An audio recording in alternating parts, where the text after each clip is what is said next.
আপনি যদি বাংলাদেশের প্রধানমন্ত্রী হতেন প্রথমে কোন কাজটা করতেন, যে কোনো একটা কাজ? ম্যাগি 2 মিনিটে একটু বাগে খাইতাম। বঙ্গবন্ধু শেখ মুজিবুর রহমান যেটা করে গেছে সেটাই ফলো করতাম। আমার আশেপাশে চতুর্দিকে দুর্নীতি দেখি কিন্তু কিছু করতে পারি না। দুর্নীতি মুক্ত করতাম। আগে চাইতাম যে আমি সারা জীবনের মতো প্রধানমন্ত্রী থাকবো। আমি চাইতাম যে সবাইকে যেন প্রতিদিন 5 জিবি করে ইন্টারনেট দেওয়া হয়। বাংলাদেশ থেকে যে যানজট ছাড়িয়ে দিতাম। বাংলাদেশের প্রধানমন্ত্রী হবে প্রথমে কোন কাজটি করতেন, যে কোনো একটা? ম্যাগি বানিয়ে খাইতাম। ম্যাগি 2 মিনিটে একটু বাগে খাইতাম। দুর্নীতি মুক্ত করতাম। দুর্নীতি দমনের জন্য নিজে কিছু করবো, দুর্নীতি দমনের জন্য। কারণ আমার আশেপাশে চতুর্দিকে দুর্নীতি দেখি কিন্তু কিছু করতে পারি না। আমার হাতে কিছু করার নাই।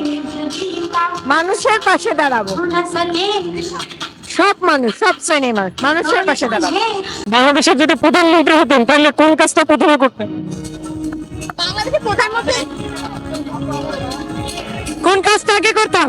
আগে চাইতাম যে আমি সারা জীবনের মতো প্রধানমন্ত্রী থাকবো। আর আমি চাইতাম যে সবাইকে যেন প্রতিদিন 5 জিবি করে ইন্টারনেট দেওয়া হয়। বাংলাদেশের প্রধানমন্ত্রী হলে প্রথমে কোন কাজটা করতেন, যে কোনো একটা কাজ? ওরে ভাই, এটা তো বিশাল একটা বড় বড় বড় একটা কোশ্চেন। হ্যাঁ, প্রথমে কোন কাজটা করতাম? হচ্ছে বঙ্গবন্ধু শেখ মুজিবুর রহমান যেটা করে গেছে, তার হচ্ছে আমি তাকে এক বাঙালি হচ্ছে আইডল মনে করি। হ্যাঁ, রাজনৈতিক বিষয় ছাড়া সে খুব হচ্ছে পার্সোনালি কিন্তু মানুষকে খুব সহযোগিতা করতো। ঠিক আছে, সে যখন জাতি বঙ্গবন্ধু সে তো পরে উঠছে, তার আগে আমি যতটুকু জানি, হ্যাঁ, তার সেই ক্ষেত্রে হচ্ছে সে খুব অসহায় পাশের মানুষদের খুব সাহায্য করতো। আমি সেটা হলে আমি আগে সেইটা ফলো করতাম। হ্যাঁ, পরে হচ্ছে আমার সবকিছু যে আমি গরিব দুঃখীদের পাশে যাই। তারপর হচ্ছে আপনার যে কি বলে বের হয়ে যে তারা আমাদের বাংলাদেশের মানুষ কি অবস্থানে আছে সেটা দেখার আসলে আমার মূল লক্ষ্য থাকতো। ঠিক আছে, এটা আমি বঙ্গবন্ধুর তার দিক থেকে ফলোর দিক থেকে আমি বলতেছি। আমি তাকে ব্যক্তিগত হিসেবে আমি অনেক ভালোবাসি। আপনি যদি বাংলাদেশের প্রধানমন্ত্রী হতেন আপনি প্রথমে কোন কাজটা করতেন, যে কোনো একটা কাজ? প্রথমে যে কাজটা করতাম সেটা হইতাম যে জব সিস্টেমে যে নিয়োগ সিস্টেম গুলো রাখছে গভর্নমেন্ট, এই সিস্টেমটা আমি একটা পরিবর্তন নিয়ে আসতাম। সেখানে আমি সবচেয়ে বড় পরিবর্তন করতাম টিচার নিয়োগের ক্ষেত্রে। যেমন টিচার নিয়োগ জাতীয় বিশ্ববিদ্যালয়ের শিক্ষক যে শিক্ষা ক্যাডার, এই ক্ষেত্রে যে গভর্নমেন্ট যে স্টেপ নিচ্ছে আমি এটাকে চেঞ্জ করতাম।